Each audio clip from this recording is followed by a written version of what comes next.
It's not a yarn bowl, but it's just It's like, a food bowl, which is even better. Yeah, I know. I'm hungry.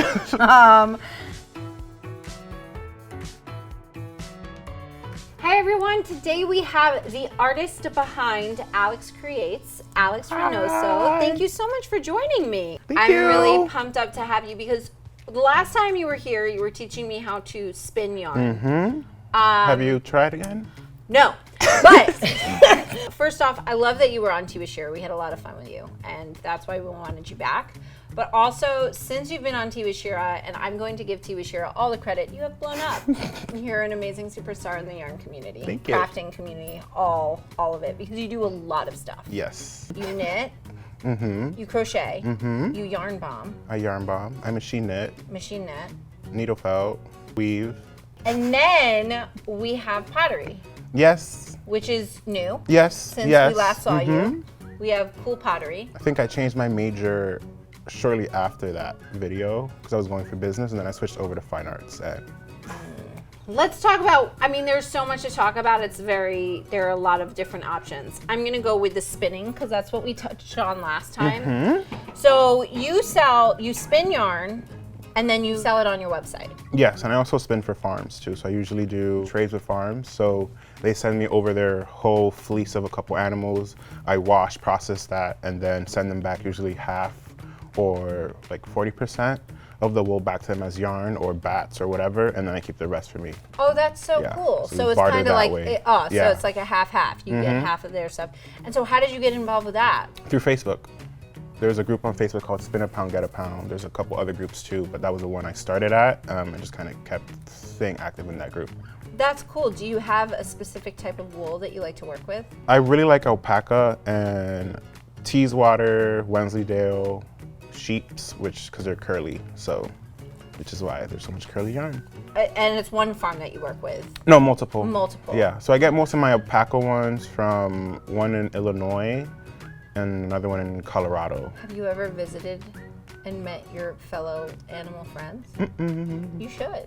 Just want your wool. I don't want to you smell funny. I don't want to take care of your farm. Like, you I don't tried wanna it. know you. Yeah, I tried don't wanna agriculture know you. business. It wasn't for me. Not. Let's make yarn. Let's make yarn.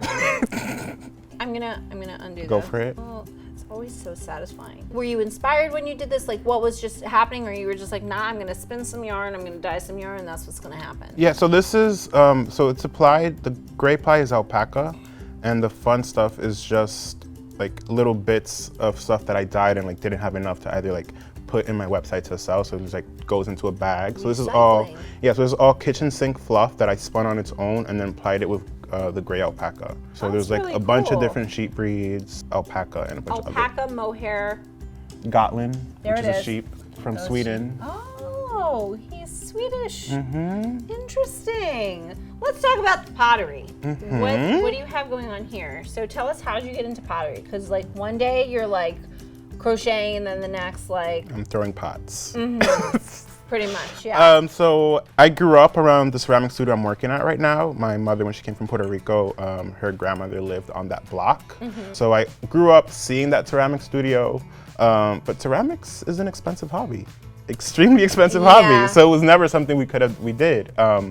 But then I went to school for business, wasn't really enjoying that, and I'm I don't really want to drop out. What are my options here? And ceramics was when I'm sure, well, let's give it a try. And really liked it, really liked my professor.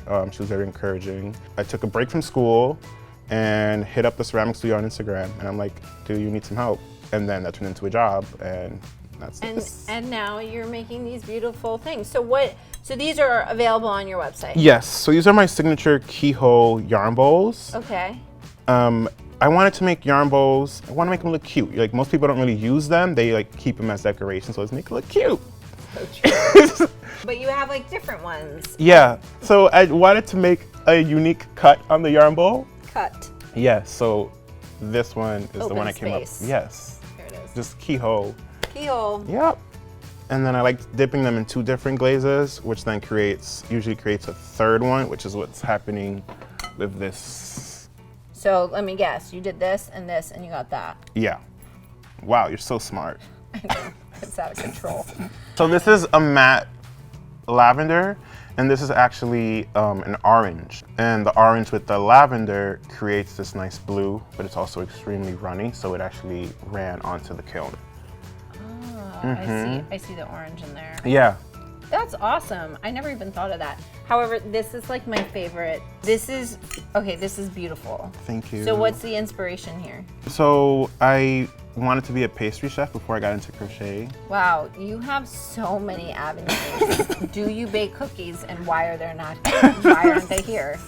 So you wanted to be a pastry chef. Yes, but so all the cakes I decorated, because I wasn't very good at cake decorating, I would decorate with this type of pattern. Which when I said to you, I was like, oh, this reminds me of Keith Haring. And you were like, yes. Yes, but I didn't see it that way until people started bringing it up. Interesting. Because it wasn't something I did intentionally. And Right. I've just carried on with that pattern. Now it's like in ceramics and I love it, and I'm trying to create it into yarn bomb somehow. Oh, that's gonna Yeah. be really cool.